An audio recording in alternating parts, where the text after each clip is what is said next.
Okay, welcome to second AV. Here we come up to this stanza. The boy of the Inchcape bale was seen, a darker speck on the ocean green. Speck means a tiny dot. एक छोटासा ठिपका जो आहे. Sir Ralph the rover walk his deck and he fixed his eye on the darker speck. तर अशा एक छान अशी ती जी घंटिका लावलेली आहे, धोक्याचा इशारा देणारी जी घंटिका आहे. The buoy of the Inchcape bell was seen. ती अतिशय दिसते आहे आपल्याला, ती घंटिका दृश्यमान आहे ती. A darker speck on the ocean green, आणि ह्या हिरव्यागार समुद्राच्या त्या पाण्यात ही डार्क रंगाचा ठिपका म्हणजे ती बेल जी आहे ती दिसते आहे.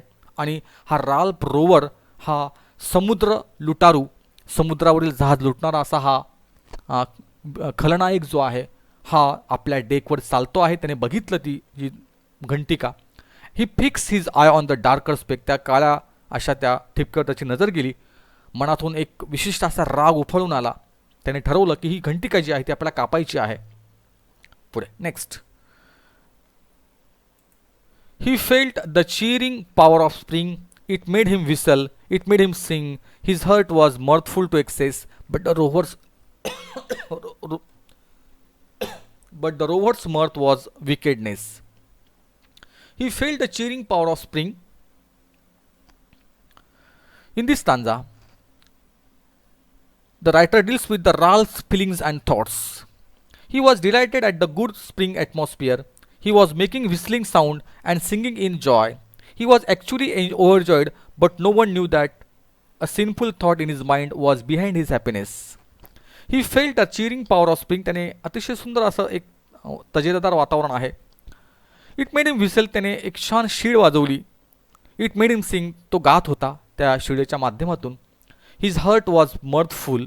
मर्थफुल मीन्स जॉयफुल, अतिशय आनंदी.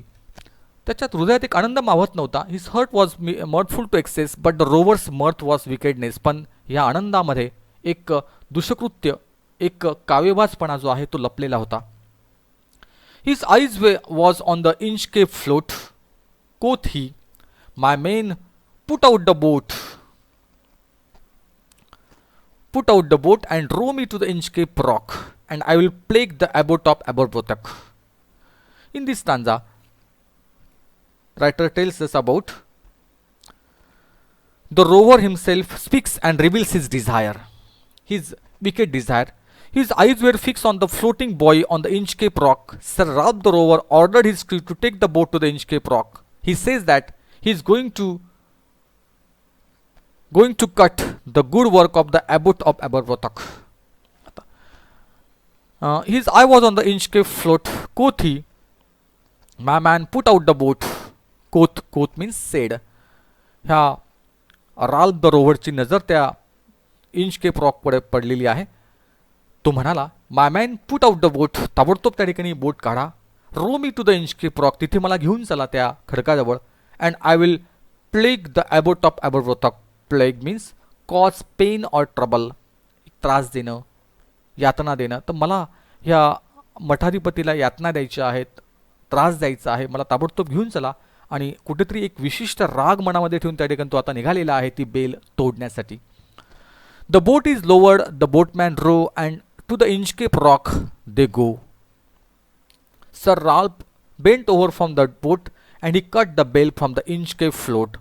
The ninth stanza is described that the rover's men took the boat to the Inchcape rock. There he bent over the boat and cut the bale from the boat from the rock. The boat is lowered.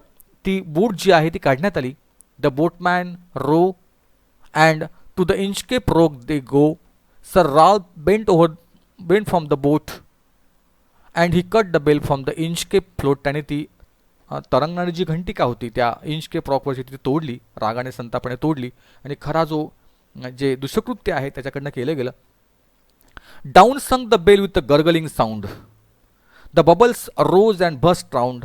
कोथ sir Ralph the next who comes to the rock. Won't bless the abbot of Aberbrothok. The next stanza, that means stanza number 10, pictures how the bale was sinking down, making the bubbling sound.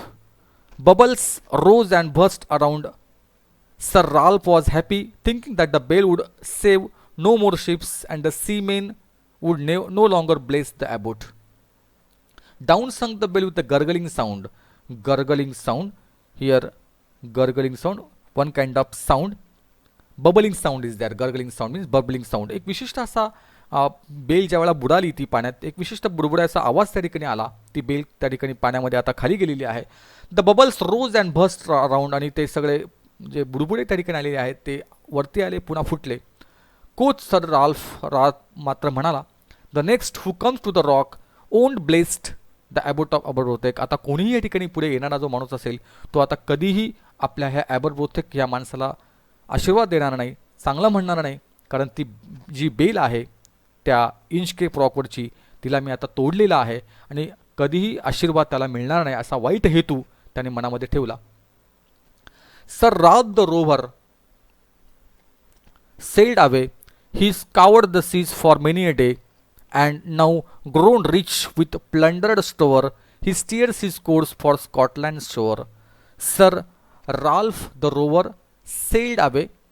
He scoured means traveled freely, energetically for ships to rob. He scoured the seas for many a day, and now grown rich with plundered store. Plundered store means big amount of looted wealth. He steers his course for Scotland's shore. Steer means directs the course of the ship. Now, in this stanza, Sir Ralph the rover sailed away from the rock. Thereafter, he had robbed and looted many ships which met accident, crashing to the Inchcape rock. He is now a rich man with all the looted treasures, and today he is going to the Scotland shore with his ship. Sir Ralph the rover sailed away. या पद्धतीने आता हा Ralph rover जो आहे तो पुढे निघालेला आहे, आपलं समुद्र पर्यटन करतो आहे. He scoured the seas for many days. अनेक दिवस त्याने प्रवास केला, समुद्र पर्यटन केलं. Now grown rich with plundered store, आणि खूप लूट केली, अनेक जहाजांना त्याने लुटलं आणि या प्रकारे तो श्रीमंत झाला.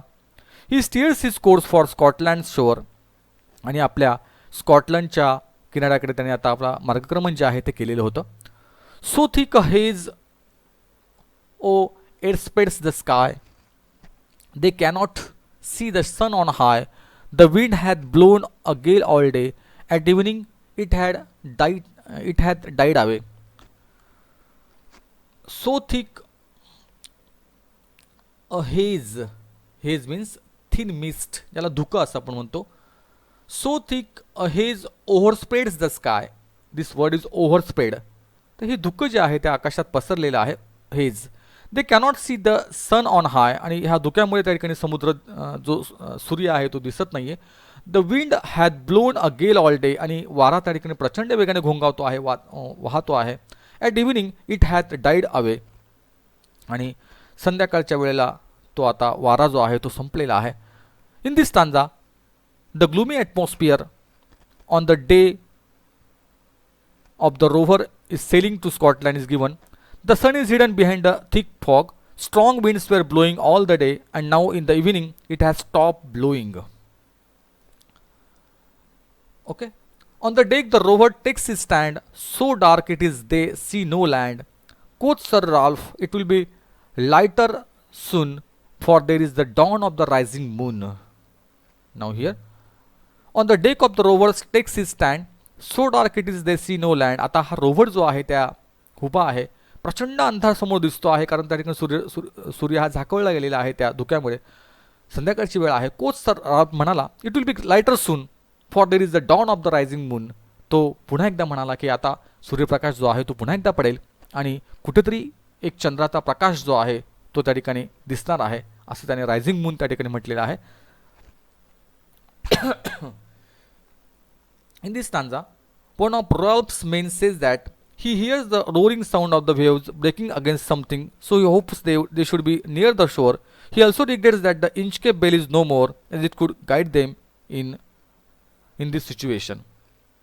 Canst hear, said one, the breakers rover, for methinks we should be near the shore. Now where we are I cannot tell, but I wish I could hear the Inchcape Bell. They hear no sound, the swell is strong, though the wind hath. Okay, we start.